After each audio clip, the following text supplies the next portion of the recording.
morning, everybody. Welcome to Health and Wellness Sunday here in sunny Florida. The weather is pretty hot outside and muggy, but that's one of the perks, or not so good perks, of living in Florida.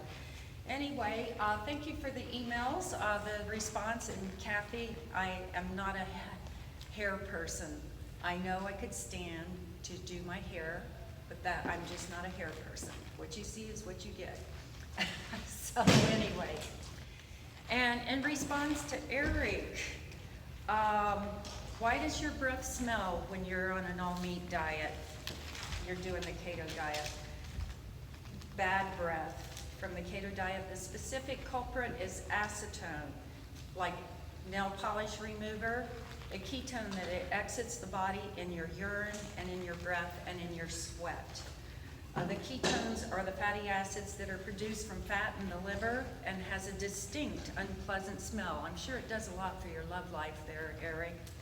The ketone diet can also lead to diarrhea or a temporary disorder called stearia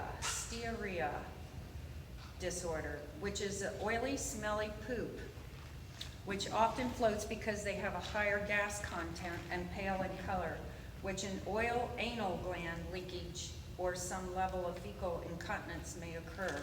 It's called a rectal discharge. So it's not a major concern if you're eating a high fiber diet, which you're including vegetables and fruits into your diet.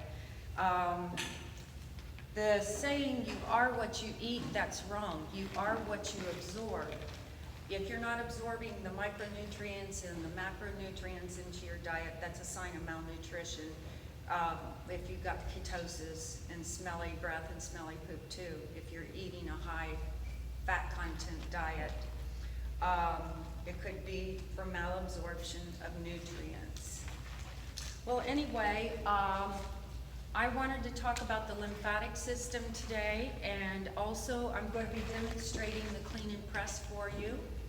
I'm going to let you in on one of my lymphatic beauty secrets towards the end of talking about the lymphatic system. The lymphatic system is a network of tissues and organs that help rid the body of toxins, waste, and unwanted materials. The primary function of the lymphatic system is to transport lymph.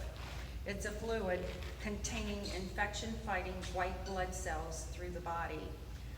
You got lymph nodes all through your body, and when there's an infection going on, they're going to swell. And your tonsils is a collection of lymph nodes. And if your tonsils swell, don't let the doctor take out the fire alarm.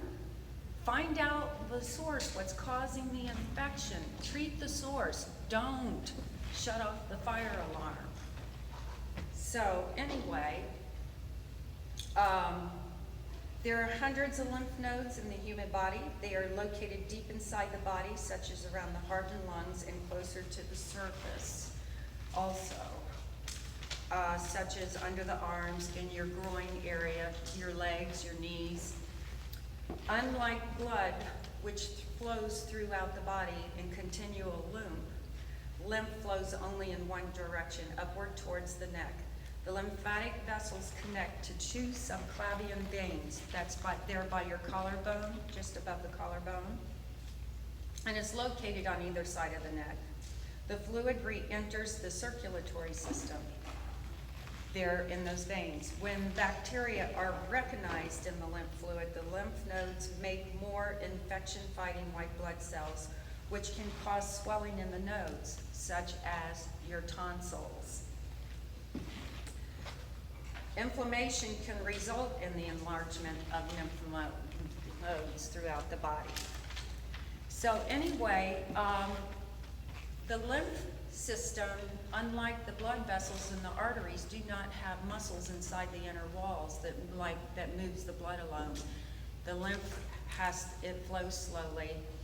Exercise is a huge part of stimulating the movement of the lymph, as well as massages. Now, one of the things I do, as well as exercise, this is a brush, a body brush. This is boar's hair bristles, And you can stimulate. I always start at the leg and go in a circular motion, working my way up. Mainly in the shower with soap. The other thing is it helps exfoliate the skin, taking off that top layer of dead layer of skin cells. Your skin cells turn over every 28 to 30 days. You've got new cells, so on a daily basis you have new cells reoccurring. And you just keep going and you do all the way around. And if you have a partner, you can stimulate each other with your brushes. I'm sure that would be a lot of fun. Anyway, I prefer doing it in the shower, and because of a time factor, I have a time constraint most of the time. I'm always busy. The other way of stimulating the lymph, besides exercise and with the brushes, is afterwards. Here's one of my beauty secrets. I do a little cocktail of coconut oil and aloe gel, and I put cayenne pepper in it because cayenne pepper also stimulates the blood flow in the skin surface for healthy skin and also cellular turnover. And I mix it together and I start and I rub it all in my body. I do not miss a part. The benefit of coconut oil, it's got like a 5% sunscreen activation against sun rays. Not to mention it softens the skin, and it has bacterial benefits in it that fight bacteria on the skin, as well as the aloe vera. It also has benefits of bacterial fighting properties. So anyway, this is something I do on a daily basis, and it works for me. So, and if I know other people who use that same cocktail that I have given them my little recipe. Anyway, I'm gonna move on, and I'm gonna show you the clean and press, the proper technique of the clean and press. The reason I'm showing you the clean and press is this is one of my pet peeves. I see people in classes, they're out of alignment. When I'm working one-on-one with people, getting them to feel the kinesiology, the movement of the body, how the body moves. People just aren't connected with their minds and their feelings to the movement of their body. And if you're not, it's something that you're not accustomed to, it takes a little bit of time to become accustomed to it and reconnect with yourself. So anyway, I am going to demonstrate the clean and press. I've got the weight up here. Let me move some of the stuff out of the way after I get my gloves on.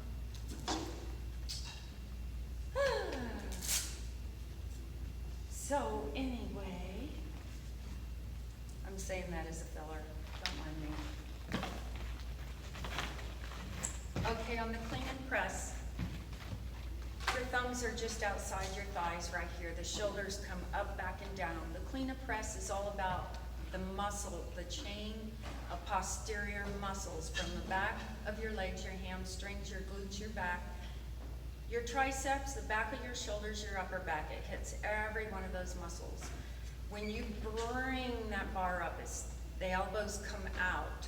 You flip the bar, drop into the heels of the feet, power through the heels, and you lift that bar overhead. You drop back into a squat. And as you stand, you rotate the shoulders back out. A lot of people I see, this is unacceptable alignment and technique, and they're gonna hurt themselves. This is what I see all the time. And that is unacceptable. If you keep the bar close, bring the elbows up and out, drop into the squat, power through the squat, the heels of the feet, drop back into the squat, stand, rotate, and that is the clean and press. And if you got too light a weight, your technique's gonna be off. You wanna have substantial weight for that clean and press. And you don't want the weight too heavy, so you cannot maintain the integrity of the move. So anyway, this video is pretty short today. Maybe I should dance for you, fill it in. Anyway, If you have any questions, concerns, or any suggestions, please feel free to email me at stellarmindbody@gmail.com. That's stellarmindbody@gmail.com. STELLARMINDBODY. Body. So anyway, don't forget to hit the submit button down below. And thank you for watching and dropping in on this Health and Wellness Sunday. So thank you for the emails I did receive. And we will see you next week with more information on health and wellness. Yay!